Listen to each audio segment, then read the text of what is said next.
name's Paula Newman-Skomski. I am the founder of Peoria Home, and with me today is Terri Inglis. I'm the interim executive director at Peoria Home. In my work as a forensic nurse examiner for Providence, we were seeing women in the emergency room coming in assaulted and seeking STD treatment who were involved in prostitution. There weren't a lot of services here in Snohomish County for women in this type of living situation.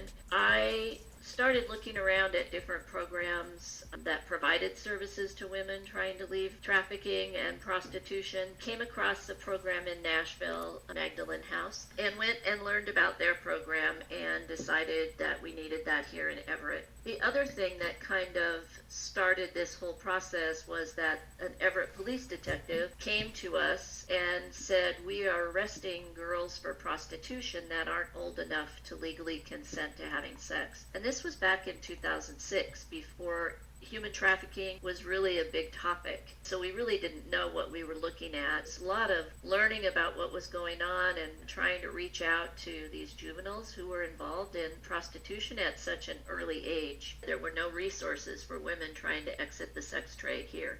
Domestic violence shelters didn't want to take women who were involved in prostitution in because of concerns for safety. Peoria Home is a 2-year residential recovery program for women over the age of 18 exploited through sex trafficking and prostitution and addiction. We provide rent-free living while they continue their journey in addiction recovery, trauma therapy, medical needs, because so many of the women who have come to us have not had medical care for years. We support them as they get connected back into the medical community and learn life skills, because when you're living on the street, there are so many life skills that you and I take for granted. Going grocery shopping, planning a healthy meal, even how to clean the house. We've had to teach them all of those skills. They're so open. They're like a blank canvas almost with some of these things, and like children in their excitement to be able to learn a normal life of doing laundry. It's having accessibility to toilet paper. It's having healthy food and somebody to walk them through menu planning and healthy eating and nutrition. Because if you think about the number of years and how long they may have been in the life, they're on the streets, they're eating fast food and convenience store food. They may have never had the opportunity to learn how to cook a decent, healthy meal. It's fun to watch them as they're learning those new skills and how excited they are when they have cooked their first baked chicken with vegetables.